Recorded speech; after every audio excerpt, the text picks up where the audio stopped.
Assalamualaikum warahmatullahi wabarakatuh.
Innal hamdalillah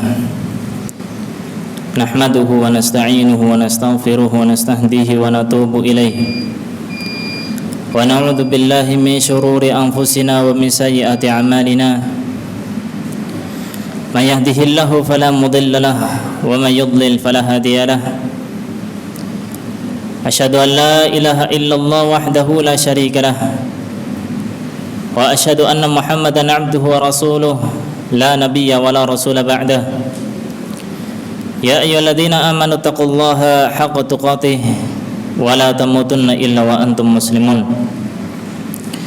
يا أيها الناس اتقوا ربكم الذي خلقكم من نفس واحدة وخلق منها زوجها وبث منهما رجالا كثيرا ونساء واتقوا الله الذي تساءلون به والأرحام إن الله كان عليكم رقيبا يا أيها الذين آمنوا اتقوا الله وقولوا قولا سديدا يصلح لكم أعمالكم ويغفر لكم ذنوبكم ومن يطع الله ورسوله فقد فاز فوزا عظيما أما بعد فإن أصدق الحديث كتاب الله وخير الهدي هدي محمد صلى الله عليه وسلم وشر الأمور محدثاتها wa kullu muhdatsatin bid'ah wa kullu bid'atin dhalalah wa kullu dhalalatin finnar.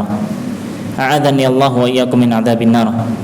Allahumma salli wa sallim wa barik wa an'im ala nabiyyina al-karim Muhammad ibn Abdullah wa ala alihi wa ashabihi wa man ittaba'a hudah ila yaumil qiyamah.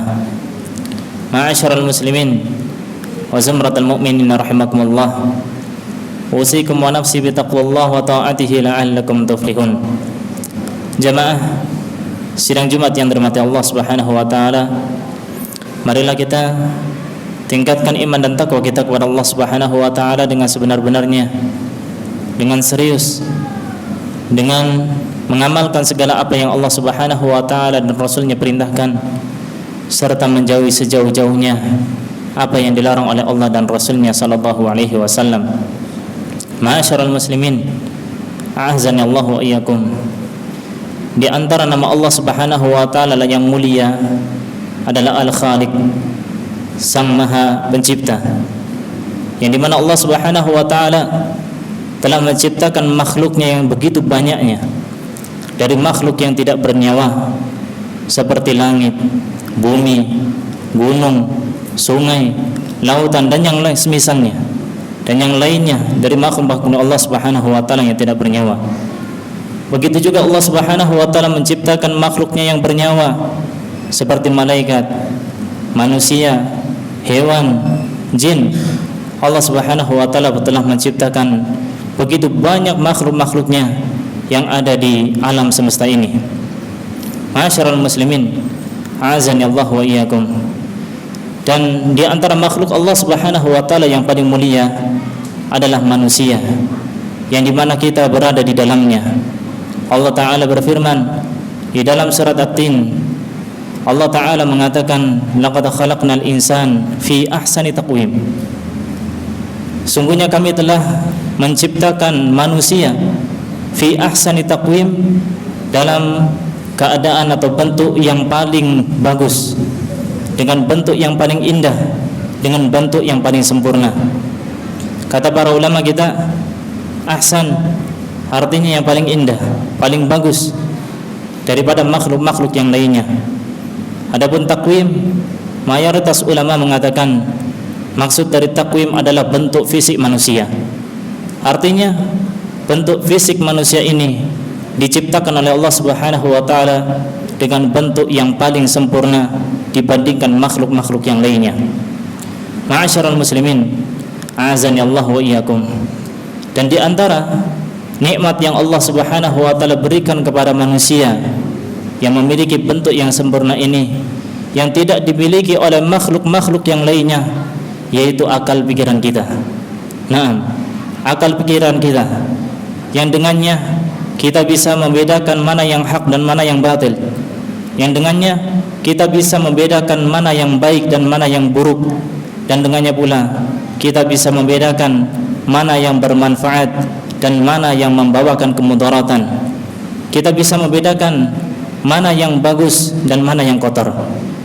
Dengan akal pikiran kita juga kita bisa mencerna dan menjadikan berbagai permasalahan bisa kita selesaikan dengan akal pikiran kita. Karena memang Allah Subhanahu wa taala menjadikan akal ini untuk berfikir agar kita bisa menjadi makhluk Allah Subhanahu wa taala yang mulia di sisinya. Ma'asyiral muslimin, a'azzani Allah wa iyyakum. Akan tetapi perlu diingat bahwa ternyata dengan keistimewaan yang begitu banyak yang dimiliki oleh akal pikiran kita, ternyata akal pikiran kita tidak hanya menjadikan berdampak positif saja, terkadang dia berdampak negatif. Terlebih lagi, terkadang kita didorong oleh hawa nafsu yang ada pada diri kita masing-masing, sehingga Allah Subhanahu wa taala pun sampai-sampai mengatakan, innan nafsa la ammaratun bisu illa ma rahima rabbi. Kata Allah Subhanahu wa taala, sungguhnya hawa nafsu ini mengajak pada keburukan, dan meninggalkan kebaikan, illa ma rahima rabbi, kecuali nafsu-nafsu yang Allah Subhanahu wa taala rahmati, yang dimana Allah Subhanahu wa ta'ala telah merahmati nafsu tersebut, maka dia akan terjaga dari segala keburukan. Maka dari itu ma'asyiral muslimin azanillahu wa iyyakum, kalau kita mengetahui bahwa akal pikiran kita ini ternyata didorong oleh hawa nafsu pula, jadinya akal pikiran ini yang seharusnya memikirkan kebaikan justru akan memikirkan satu hal yang sebaliknya, yaitu keburukan. Ma'asyiral muslimin azanillahu wa iyyakum, jamaah sidang Jumat yang dirahmati Allah Subhanahu wa taala, dari apa yang Allah Subhanahu wa taala berikan kenikmatan kepada manusia yang berbentuk akal pikiran ini, ternyata memiliki batasan. Dia tidak hanya bisa membedakan baik dan benar, tidak bisa memikirkan yang manfaat dan yang mudarat, yang buruk.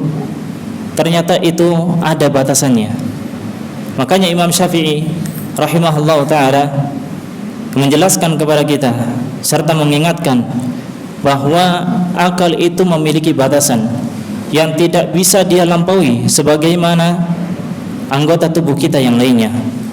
Beliau mengatakan wa innal aqla fa innahu lahu haddan yantahi ilaih kama anna lil basar haddan yantahi ilaih. Sesungguhnya akal pikiran kita ini memiliki batasan yang tidak akan bisa dilampaui oleh akal tersebut. Sebagaimana kita, mata-mata kita, pandangan kita ini memiliki batasan yang tidak bisa dia lampaui. Bisa kita saksikan bagaimana mata kita memandang, ada batasannya, berapa ratus kilometer atau berapa ratus meter mata kita bisa memandang.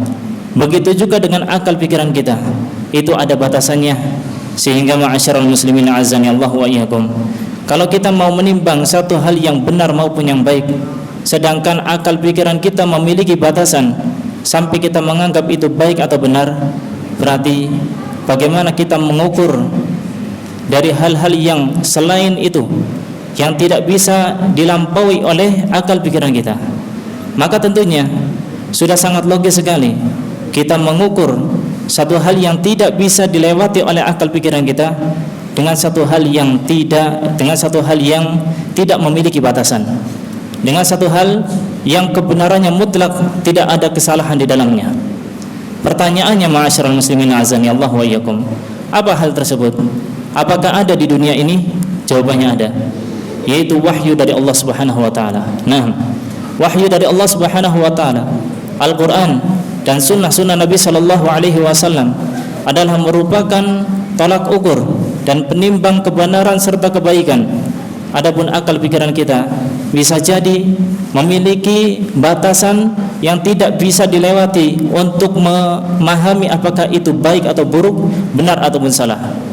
Maka timbangan yang paling pas untuk menimbang manakah yang baik dan mana yang buruk, mana yang benar, mana yang salah, harus dikembalikan kepada wahyu ilahi, yaitu Al-Quran dan sunnah-sunnah Nabi kita sallallahu alaihi wasallam.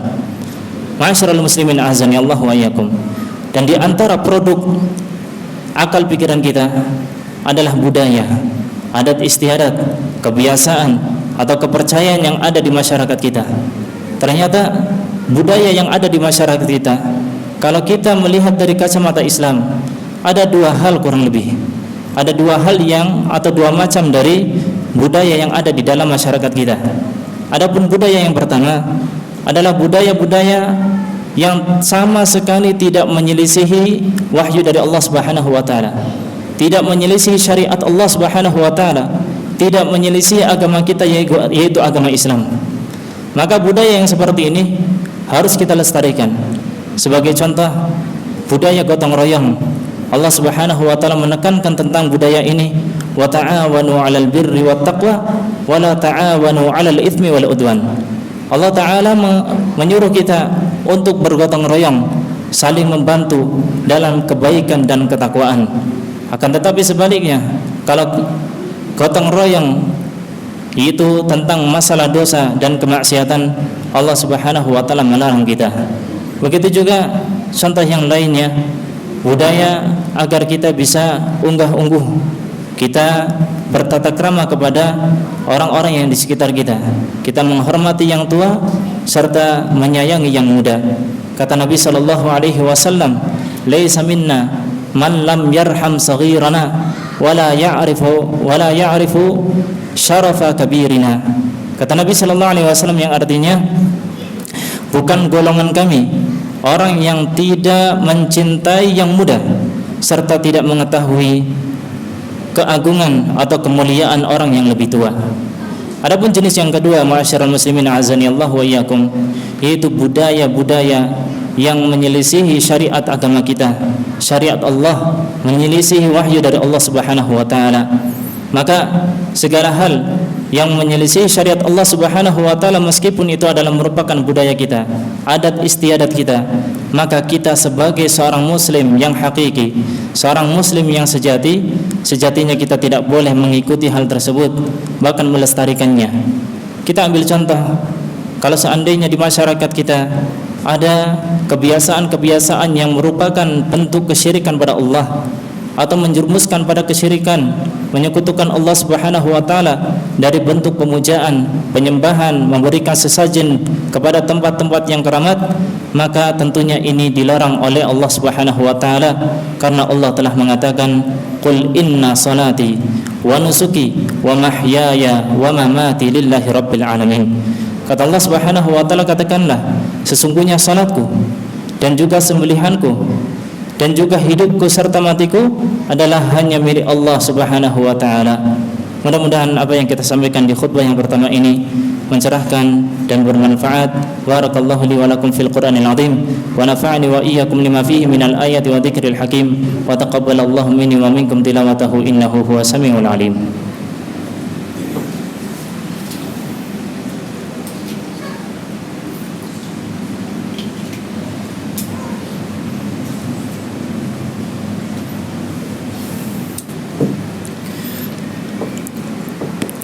Alhamdulillahilladzi hadana li hada wa ma kunna linahtadiya laula an hadana Allah. Wa salawatullahi wa salamu alaihi wa ala alihi wa ashabihi wa man ittaba'a hudah ila yaumil qiyamah. Ma'asyiral muslimin wa zumratal mu'minin rahimakumullah. Disebutkan oleh Al-Imam Ibnu Katsir rahimahullah taala di dalam kitab Bidayah wa Nihayah, beliau menjelaskan ketika kaum muslimin telah membebaskan negeri Mesir yang ketika itu telah dikuasai oleh orang-orang yang tidak beriman pada Allah Subhanahu wa taala, akhirnya dibebaskan oleh tentara kaum muslimin. Akhirnya Umar bin Khattab radhiyallahu taala anhu menjadikan sahabat Nabi sallallahu alaihi wasallam Amr bin As sebagai gubernur di Mesir. Maka kurang lebih setelah 1 bulan berlalu, ternyata kaum muslimin yang ada di Mesir mendatangi gubernur untuk mengabarkan kepada beliau bahwa Sungai Nil itu memiliki kebiasaan yang ketika di bulan tersebut, setiap tanggal 11 di bulan tersebut, itu akan dilakukan sebuah ritual, sebuah kebiasaan yang dilakukan oleh masyarakat Mesir. Apa kebiasaan itu? Maka Amr bin Aswan mendengarkan apa yang mereka katakan, bahwa kebiasaan tersebut adalah masyarakat yang ada di Mesir, mereka akan memberikan seorang gadis setelah memberikan keridhaan kepada kedua orang tuanya, maka gadis tersebut disuruh untuk berdandan secantik-cantiknya, seelok-eloknya, kemudian akan dibawa ke Sungai Nil untuk dijadikan tumbal, dilemparkan ke dalam sungai.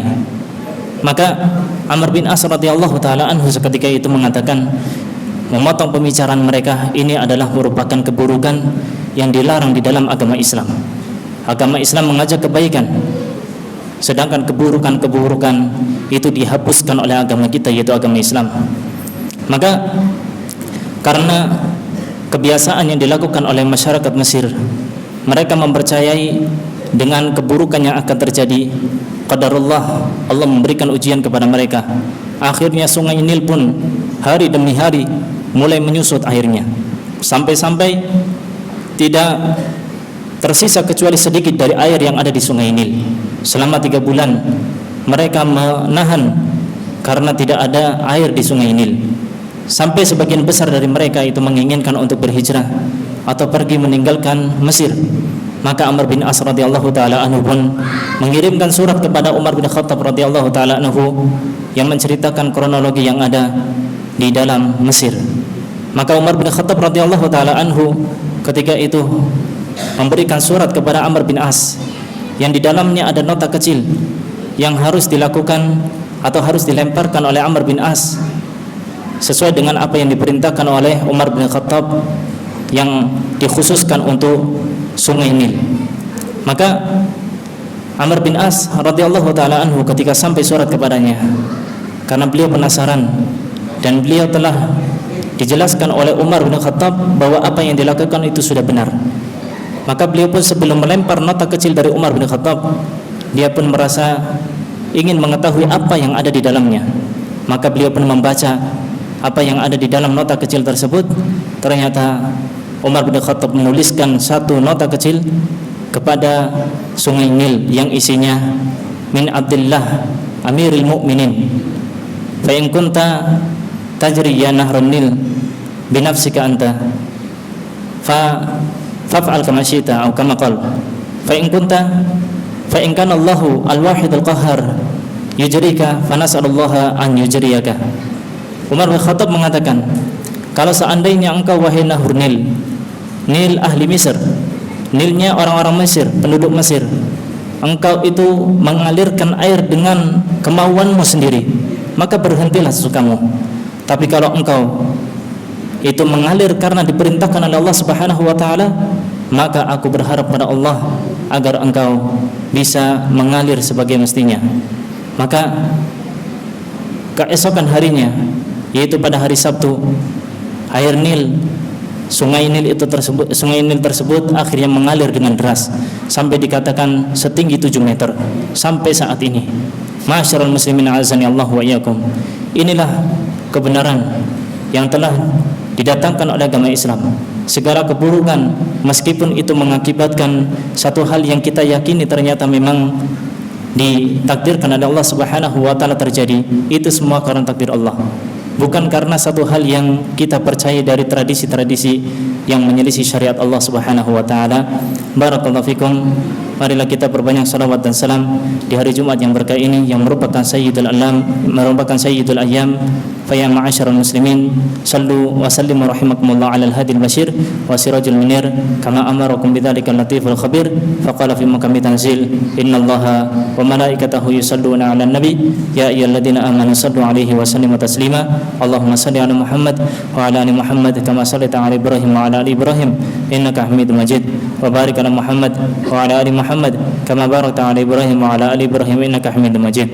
Allahumma ighfir lil muslimina wal muslimat wal mu'minina wal mu'minat al ahya'i minhum wal amwat innaka sami'un qaribun mujibud da'wat fa ya qadiyal hajat.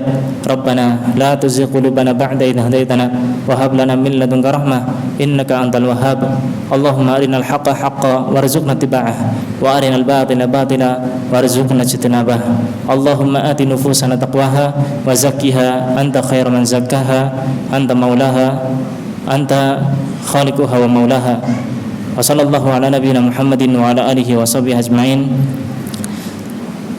Wa astaghfirullah li wa lakum wa lisairil muslimina min kulli dzamb. Faqimus salah.